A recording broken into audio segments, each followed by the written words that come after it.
Pada tanggal 29 November 1945, terjadi pertempuran antara pasukan Kiai Haji Nur Ali dengan sekutu Inggris di Pondok Ungu, Bekasi.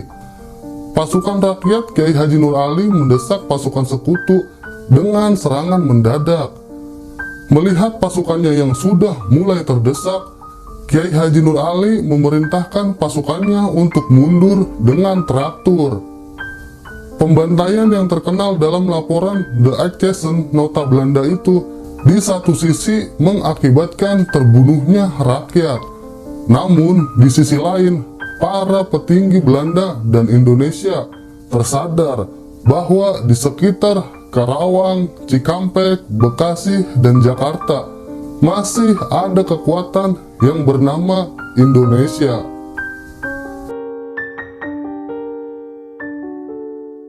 Assalamualaikum guys, balik lagi ke channel ini.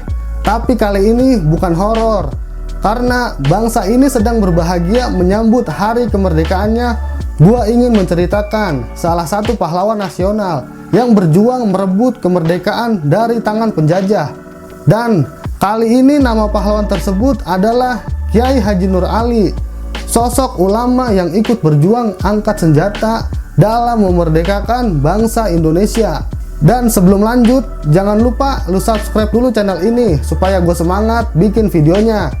Dan sekedar mengingatkan, kalau lu mau nonton video ini, lu siapin dulu kopi apa minuman yang hangat buat nemenin lu nonton video ini.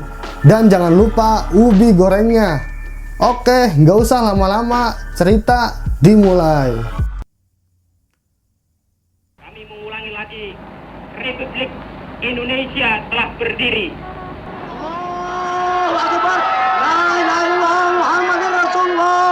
Indonesia merdeka.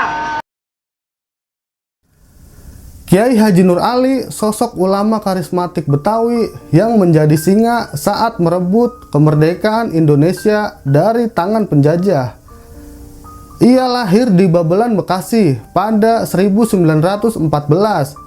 Kiai Haji Nur Ali adalah putra dari Anwar bin Layu dan Maimunah binti Tarbin, dan dia juga anak keempat dari 10 bersaudara. Masa kecil semangat belajarnya ditunjukkan Nur Ali sejak masih anak-anak. Pada usia di bawah 5 tahun, Nur Ali mulai menangkap dan mengenal huruf-huruf hijaiyah serta menghafal surat-surat pendek dalam Al-Quran yang diajarkan orang tua dan kakaknya. Ketika berusia 7 tahun, Nur Ali seperti anak-anak lainnya mengaji kepada guru maksum di kampung Ujung Malang, Bulak. Kiai Haji Nur Ali yang sudah terbiasa diajarkan mengaji oleh orang tuanya dan kakaknya tidak merasa kesulitan dalam mencerna pelajaran yang diberikan gurunya. Kiai Haji Nur Ali juga sempat mengenyam pendidikan pesantren kepada Kiai Haji Marzuki di pondok pesantrennya. Kiai Haji Nur Ali tetap mempertahankan predikat sebagai murid yang cerdas. Saat di pesantren inilah Kiai Haji Nur Ali mulai mahir menggunakan senapan, sebab hobinya yaitu memburu bajing di waktu senggang. Beranjak dewasa dengan semangat belajar yang tinggi, Kiai Haji Nur Ali dengan berat hati mengutarakan keinginannya kepada ayahnya bahwa dirinya akan menuntut ilmu di kota Mekah. Karena didorong rasa semangat belajar anaknya yang tinggi, ayahnya pun tak ingin mematahkan semangatnya. Maka ayahnya berusaha keras untuk mendapatkan uang agar anaknya itu dapat belajar di kota Mekah. Walaupun harus meminjam dan dibayar dengan dicicil selama bertahun-tahun, dengan harapan kelak anaknya dapat menjadi orang yang berguna di masyarakat. Pada tahun 1934, Kiai Haji Nur Ali akhirnya melanjutkan belajar di kota Mekah. Meskipun sedang belajar ilmu keislaman di kota Mekah dengan para syekh, Kiai Haji Nur Ali tetap mengingat bangsanya. Kiai Haji Nur Ali terus mencari informasi soal kondisi Indonesia dan dunia. Informasi tentang Indonesia diperoleh Kiai Haji Nur Ali dari surat orang tuanya serta koran di Arab Saudi. Hati dan semangat Kiai Haji Nur Ali bergolak. Ia ingin berkontribusi memerdekakan tanah airnya. Kemudian Kiai Haji Nur Ali bersama rekan lainnya dari Indonesia membentuk organisasi Persatuan Pelajar Betawi atau PPB. Kembali ke tanah air setelah 6 tahun belajar di kota Mekah, Kiai Haji Nur Ali kembali ke Indonesia dengan mendirikan pondok pesantren At-Taqwa di Ujung Harapan, Bekasi. At-Taqwa menjadi tempatnya menyebarkan ilmu-ilmu agama sekaligus tekad melawan penjajah.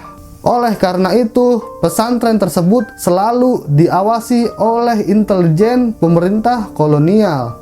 Di samping mengajar di pesantren, Kiai Haji Nur Ali juga mengajak umat untuk angkat senjata melawan penjajah Belanda. Walaupun dengan senjata yang sangat sederhana, namun banyak dari rakyat yang bergabung dengan Kiai Haji Nur Ali untuk melakukan perlawanan terhadap Belanda. Beliau memimpin Laskar Rakyat Bekasi melawan Belanda, pernah bergabung dan menjadi komandan Batalion 3 Barisan Hizbullah. Kiai Haji Nur Ali namanya sangat dikenal oleh rakyat dan sangat ditakuti oleh Belanda karena keberanian dan jiwa patriotnya.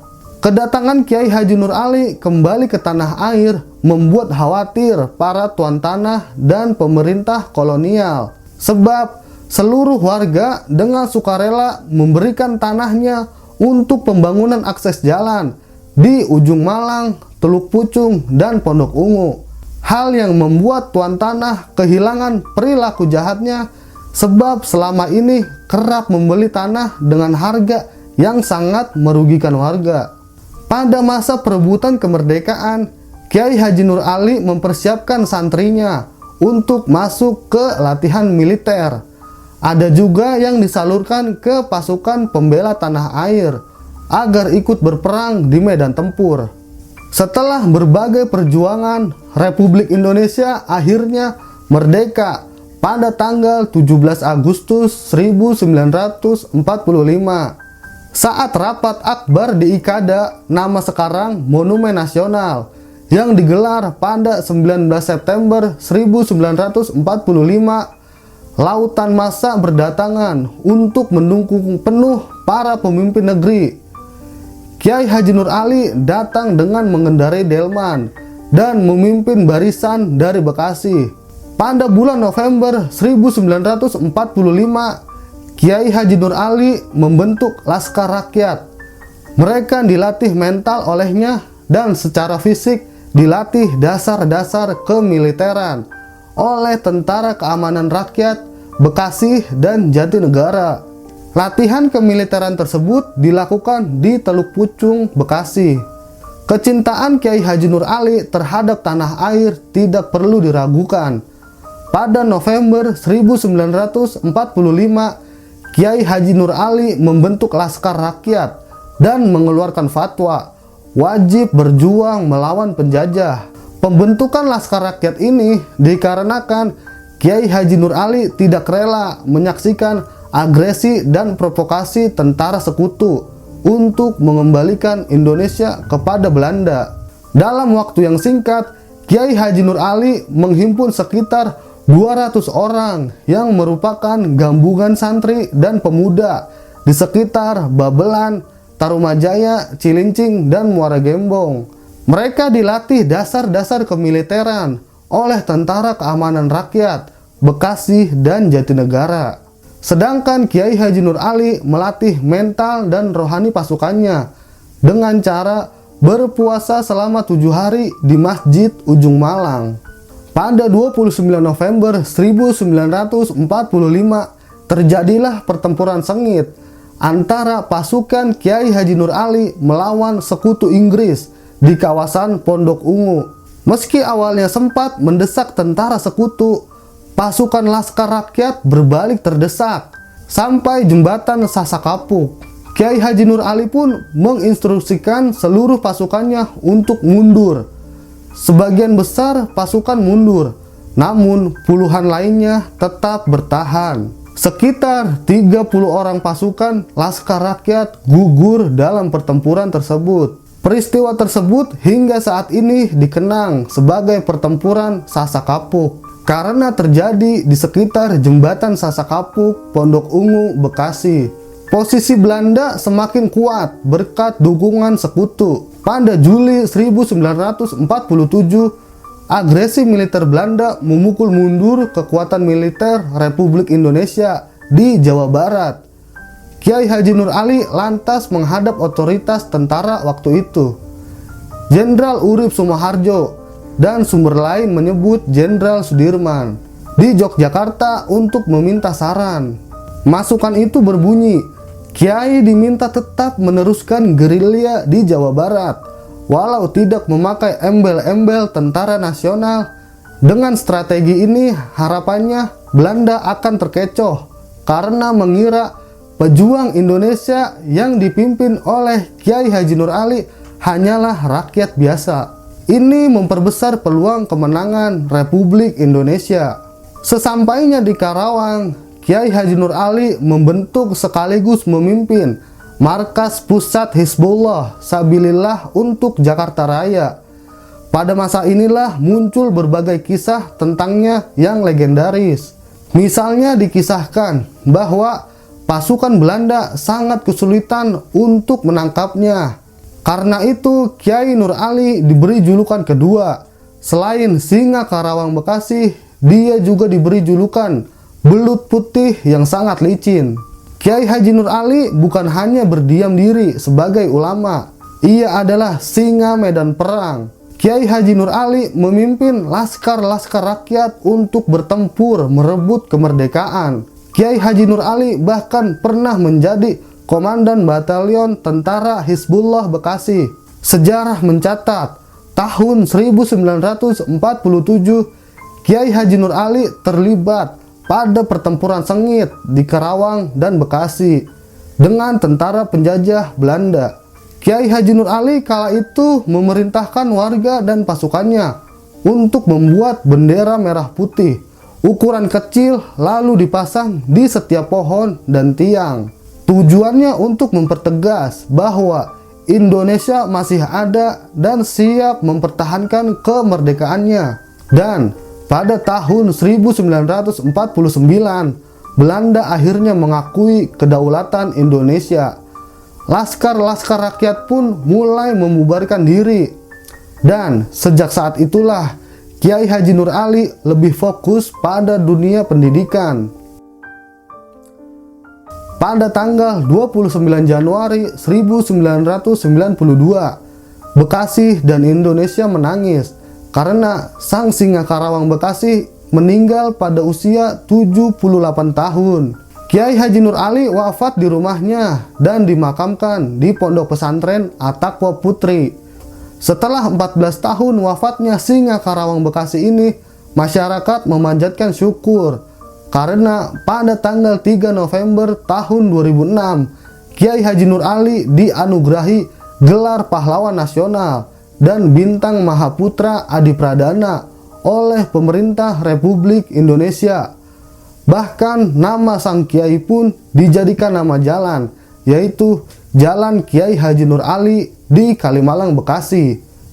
Sebuah puncak penghargaan tertinggi yang diberikan Republik Indonesia kepada pahlawannya, yang merupakan seorang ulama dan pejuang yang mengabdikan pemikiran, jiwa, dan raganya untuk agama, bangsa, dan negara.